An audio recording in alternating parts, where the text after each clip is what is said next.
네, 사랑하는 하늘빛 우리 교회 성도님들 반갑습니다. 앞으로 여러분들과 신앙의 여정을 함께할 김준식 목사입니다. 특별히 오늘은 1년 중 마지막 날인 12월 31일인데요. 이 시간 주변에 계신 분들 바라보시면서 함께 인사 나누면 좋겠습니다. 새해 복 많이 받으세요. 네, 감사합니다. 우리 한 번 더 인사할까요? 하나님의 복이 충만하길 소망합니다. 네, 감사합니다. 우리는 조금 전 이렇게 인사를 나눈 것처럼 연말과 새해가 되면 복에 대한 메시지를 주고받으면서 서로를 축복하는데요. 내년을 앞두고 있는 지금도 2026년도에는 진짜 복을 좀 많이 받았으면 좋겠다라고 생각하실 겁니다. 그래서 2025년도의 마지막 날인 오늘 복 하면 생각나는 대표적인 인물, 복의 근원인 아브라함의 삶으로 들어가 보려고 합니다. 특히 아브라함의 삶 가운데 하나님의 약속과 눈앞에 펼쳐진 현실이 충돌하는 것만 같은 그 지점에서 아브라함이 어떤 모습으로 또 어떤 마음으로 그 길을 걸어갔는지에 초점을 맞추어 보려고 합니다. 먼저 하나님께서는 아브라함에게 너의 고향과 친척, 아버지의 집을 떠나 내가 내게 보여줄 땅으로 떠나라 하고 말씀하셨는데요. 우리는 이 말씀을 굉장히 많이 들어와서 그런지 이 말씀의 무게를 충분히 느끼지 못할 때가 있습니다. 더욱이 교통이 발달하고 통신이 발달한 오늘날 우리에게는 고향과 친척, 아버지의 집을 떠나는 것이 크게 어려워 보이지 않죠. 이 정도 됐으니 또 몇 년 지났으니 한 10년 정도 됐으니 한번 옮겨볼까 하는 그런 생각을 가질 수 있는 정도입니다. 특히 우리나라처럼 맘만 먹으면 반나절 안에 어디든 갈 수 있는 환경에서는 더더욱 그렇죠. 그렇다 보니 아브라함에게 주신 이 무게를 우리가 체감하는 것이, 상상하는 것이 참 쉽지는 않습니다. 하지만 그 당대의 환경과 문화를 생각해 보면 이것은 굉장히 무겁고 또 두려운 일이었습니다. 시족 사회에서 기본적인 생활의 터전, 삶의 터전을 떠난다는 것은 단순한 이사 수준이 아니었습니다. 완전히 어쩌면 목숨까지 걸어야 하는 그런 일들이었죠. 또한 하나님의 부르심은 단순히 주소를 옮겨라 정도가 아니라 이전의 모든 삶을 청산하고 완전히 새로운 삶을 시작하라는 그러한 부르심이었습니다. 내가 이전까지 자연스럽게 해오던 것들, 익숙한 생활 패턴, 나만의 페이스, 나만의 노하우들, 내가 이전까지 당연하게 누리던 것들, 그런 것들을 모두 내려놓아야만 했습니다. 더욱이 오늘의 완전 포장 이사처럼 자신이 거주하던 환경을 통째로 옮겨다 놓을 수 없으니 불편함도 당연히 따를 수밖에 없었죠. 서로 의지하고 또 마음을 나누던 이들과의 관계도 내려놓아야 했습니다. 마치 외딴 섬에 홀로 버려진 듯한 그러한 외로움을 경험해야만 하는 상황이었던 것이죠. 그런데 그 와중에 더 답답한 것이 있었습니다. 하나님께서는 분명 삶의 모든 것을 내려놓고 떠나라고 말씀하셨는데 정작 어디로 가야 할지는 쏙 빼놓고 말씀하셨다는 것입니다. 분명하게 떠나라고 하셨는데 어디로 가야 할지 그 지역이나 주소는 알려주시지 않은 것이죠. 굉장히 답답하고 또 난감한 상황인데요. 혹시 여러분들도 이런 비슷한 경험이 있지는 않으신가요? 떠나라고 하셨는데 분명히 떠날 때가 된 것 같은데 떠나라고 하신 것 같은데 어디로 가야 할지 그 목적지는 전혀 알려주시지 않는 그런 상황 말입니다. 그런데 그런 상황에서 아브라함의 결정은 굉장히 놀랍습니다. 아무것도 보여주시지 않았지만 아브라함은 그저 말씀에 순종했습니다. 우리 함께 히브리서 11장 8절의 말씀을 읽어보겠습니다. 다 함께 읽겠습니다. 믿음으로 아브라함은 부르심을 받았을 때에 순종하여 장래의 유업으로 받을 땅에 나아갈새 갈 바를 알지 못하고 나아갔으며. 아멘. 이처럼 아브라함은 믿음으로 나아가는 믿음의 조상의 면모를 제대로 보여주는데요. 이 모습을 보면 역시 믿음은 모든 정보가 다 준비되었을 때 움직이는 것이 아니라 그저 말씀 하나 붙들고 말씀하신 하나님을 믿고 한 걸음 떼는 것임을 보여줍니다. 그렇다면 그때 약속하신 하나님의 말씀은 어떤 내용이었을까요? 우리 창세기 12장 2절부터 3절의 말씀을 다시 한번 읽어보겠습니다. 다 함께 읽겠습니다. 내가 너로 큰 민족을 이루고 내게 복을 주어 내 이름을 창대하게 하리니 너는 복이 될지라. 너를 축복하는 자에게는 내가 복을 내리고 너를 저주하는 자에게는 내가 저주하리니 땅의 모든 족속이 너로 말미암아 복을 얻을 것이라 하신지라. 아멘. 하나님께서는 아브라함에게 큰 민족을 이루게 하고 복을 주며 이름을 창대하게 하고 복 자체가 되게 하시겠다 선포하셨습니다. 단지 내가 너에게 복을 좀 줄게, 가축은 몇 마리, 땅은 몇 평을 줄게, 이런 방식이 아닌 너 자체가 복이 될 거야 라는 엄청난 약속을 주신 것이죠. 심지어 이 약속은 너를 축복하는 자에게는 복을 주고 너를 저주하는 자에게는 저주하겠다. 땅의 모든 족속이 너를 통해 복을 받게 될 것이다 라는 그야말로 상상할 수 없는 엄청난 축복이었습니다. 그리고 여기서 주목해 보아야 할 것은요, 이 모든 말씀의 주어, 그 주체가 공통적으로 모두 내가라는 것입니다.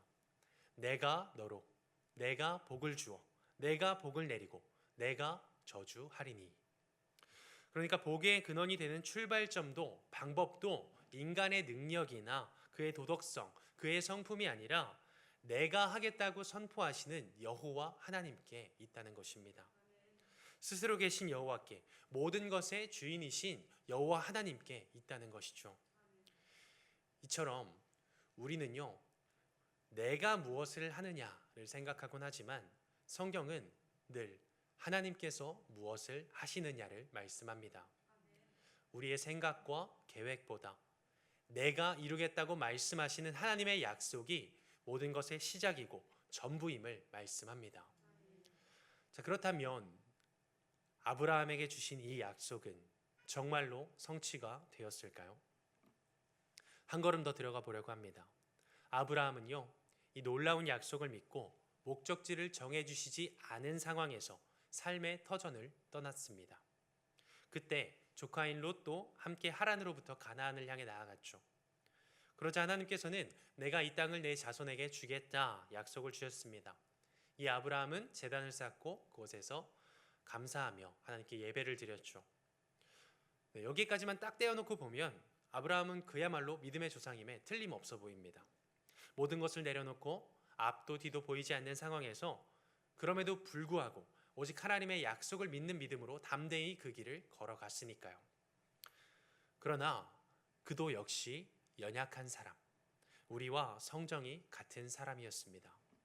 오늘 본문 이후에 이어지는 내용은 아브라함이 기근을 피해 애굽으로 내려간 사건을 말씀하는데요. 그때 아브라함은 자신의 아내 사레가 너무나 아리따운 여인이었다 보니 상식적이지 않은 또 매너 없는 계획을 합니다. 자신이 남편이라고 말하면 자신을 죽이고 사레를 빼앗길지 모르겠다는 그러한 불안감에 사레를 누이라고 속이기로 결정했죠. 자신이 죽는 것보다 낫다고 생각한 것일까요? 굉장히 충격적인 선택이었습니다. 사레의 입장에서는 그야말로 억장이 무너지는 상황이 아니었을까 싶은데요. 그로 인해 아브라함은 결국 목숨을 부지했습니다. 그러나 사레는 바로의 궁으로 들어가게 되었죠. 굉장히 충격적인 선택과 결과였습니다. 하지만 그때 다행히도 하나님께서 움직이셨습니다. 바로의 집에 큰 재앙을 내리시며 사레를 아브라함에게 돌려보내셨죠. 전적인 하나님의 개입이었던 것입니다. 아브라함이 잘해서가 아니라 오히려 잘못했음에도 전적인 하나님의 이끄심과 그 은혜 덕분에 무사히 그 상황을 모면할 수 있었던 것입니다. 그렇다면 이 경험을 한 아브라함은 이때부터라도 다시 정도를 걸을 수 있었을까요? 아브라함은 복을 받고 굉장히 풍족해졌습니다. 그러나 오히려 그 물질로 인해서 롯과의 관계가 어려워졌고 이내 갈라서게 되었습니다. 이후에는 왕들의 전쟁 사이에 잡혀간 롯을 구하기 위해서 사병을 이끌고 연합군을 격파하는 일까지 아주 스펙터클한 일을 경험하게 됩니다. 이후에는 어땠을까요? 약속의 아들이 감감무소식이자 당대의 관습을 따라 몸종 하갈을 통해 이스마엘을 낳기도 하고 그로 인해 가정의 불화와 상처를 겪기도 했습니다.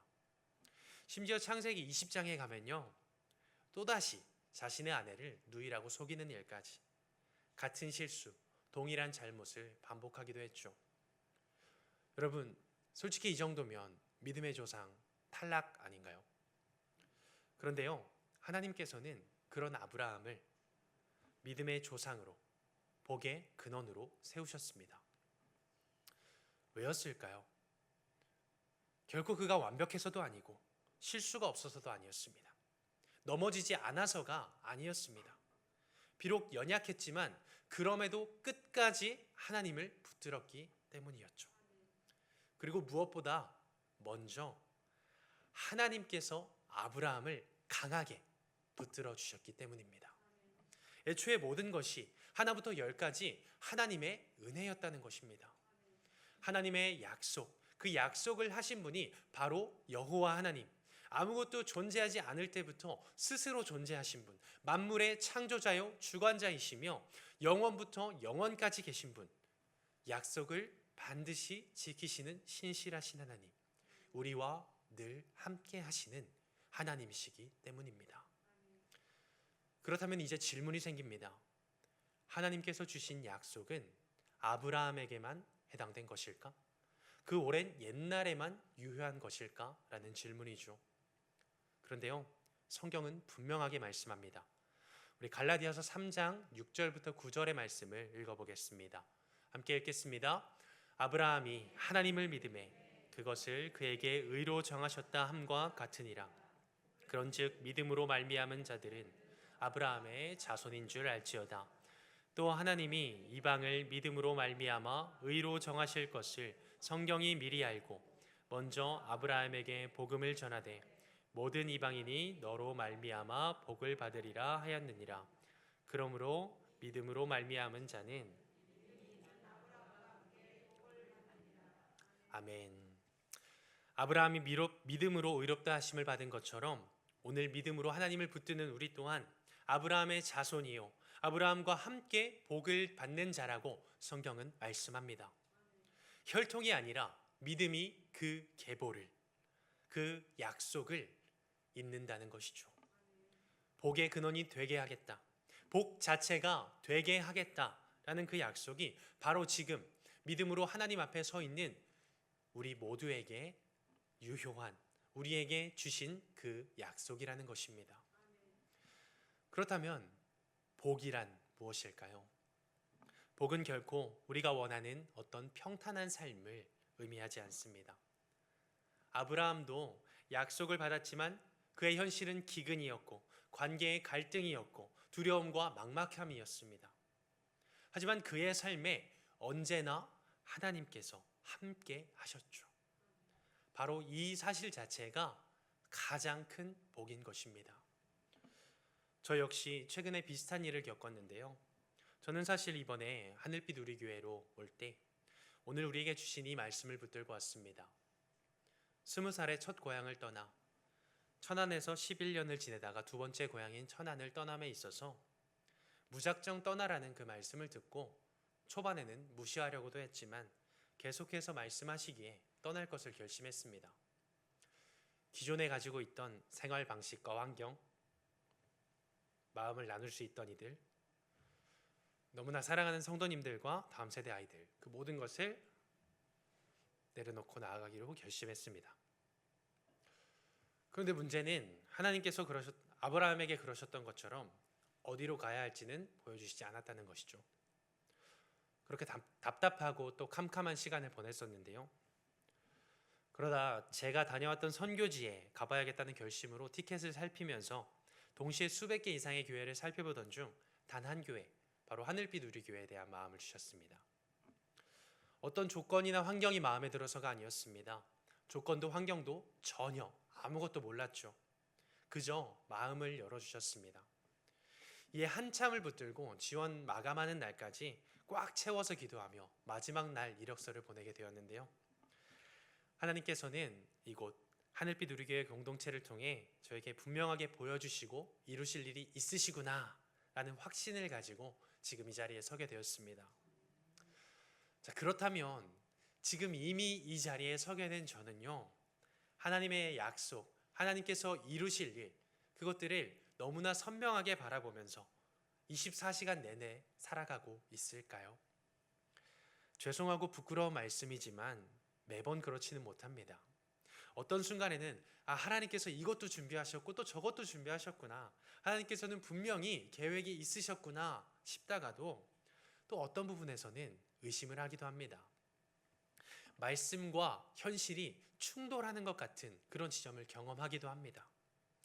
그런데 그 이유는요, 바로 제 생각과 제 마음이 부족하기 때문이지 다른 이유가 아닙니다. 하나님의 완전하고 온전한 계획과는 달리 저의 허술하고 이기적인 계획이 저를 지배할 때가 있기 때문이죠. 하지만 그럼에도 분명한 것은 하나님께서는 이렇게 약하고 어리석고 교만한 저도 사랑하시며 약속으로 이끌어 주신다는 것입니다. 분명히 넘어지고 쓰러지고 실수하고 실패도 하지만 하나님은 그럼에도 반드시 저의 생각을 넘어 약속을 이루시며 인도하실 분이시니까요. 오늘 이 자리에 함께 모인 저와 여러분들이 이 사실을 기억하면 좋겠습니다. 인간 김준식을 생각하면요, 결코 하나님 앞에 절대로 설 수 없는 사람입니다. 감히 하나님의 말씀을 전하는 자로 세워질 수 없는 사람입니다. 그러나 하나님께서 그런 저를 깨뜨리시고 다듬어 가시며 무엇보다 저를 위해서, 또 저를 살리시기 위해서 주님 곁에 붙여 놓으셨습니다. 그렇기에 저는 오늘도 이 길을 걸어갑니다. 앞이 다 보여서가 아니라 아무것도 보이지 않고 아무것도 느껴지지 않더라도, 비록 휘청거리면서라도 이 길을 걸어가려 합니다. 여러분, 짙은 안개 속을 걸어보셨습니까? 짙은 안개 속에서는 고작해야 내 발밑 한두 걸음 정도만 보입니다. 앞을 내다봐야, 아무리 보려고 해봐야 아무것도 보이지 않죠. 그러나 보이지 않아도 한 걸음 내디디면 그 다음에 한두 걸음이 보입니다. 무슨 일이 생길지 몰라 두려울지라도 한 걸음 내디디면 그 다음이 보인다는 것입니다. 그리고 저는 마치 일용할 양식을 주시듯 그만큼이라도 보여주시기 때문에 부족하지만 그래도 보여주시는 만큼 계속해서 걸어가려 합니다. 때로는 하나님의 약속이, 하나님의 말씀이 현실과 충돌하는 것처럼 보일지라도 완전하신 하나님, 완벽하신 하나님, 실수가 없으신 하나님, 신실하신 하나님께서 반드시 모든 것을 선하게 이루실 것이니까요. 여러분들도 말씀과 현실이 충돌하는 것 같은 그런 상황을 경험하실지 모르겠습니다. 직장에서, 가정에서, 재정, 건강, 인간관계 등 우리를 괴롭게 하는 순간들이 있죠. 나타나는 현상, 보이는 것들은 하나님의 말씀과 완전히 반대되는 것처럼 보일 때도 있습니다. 그런데 믿음은 항상 그러한 긴장 가운데 존재합니다. 말씀과 현실 사이의 긴장, 약속과 체감 사이의 긴장 말입니다. 그렇기에 오늘 함께 모인 우리는 보이지 않는 이 긴장 속에서 믿음을 선택할 수 있기 원합니다. 2025년의 마지막 날인 오늘, 우리가 아무리 계획하고 생각하고 그래봤자 정작 2026년도에 우리 앞에 어떤 일이 펼쳐질지는 아무도 모릅니다. 당장 내일 어떤 일이 일어날지, 1시간 뒤에, 10분 뒤에 어떤 현실이 우리에게 펼쳐질지 우리는 아무도 모릅니다.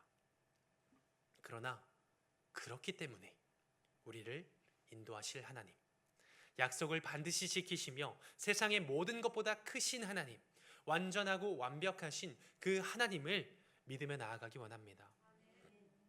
하나님, 지금 제 눈에는 현실이 더 크게 보입니다. 우리가 체감하는 현실만 보입니다. 그런데 그럼에도 이 시간 말씀 붙들고 하나님 믿고 나아가겠습니다. 차라리 눈을 감고 한 걸음 내딛어 보겠습니다. 우리가 이 시간 이런 고백으로 나아간다면 오늘도 우리 안에 살아계신 하나님, 신실하신 하나님께서 우리를 반드시 붙들고 우리의 삶을 반드시 이끌어 주실 것입니다.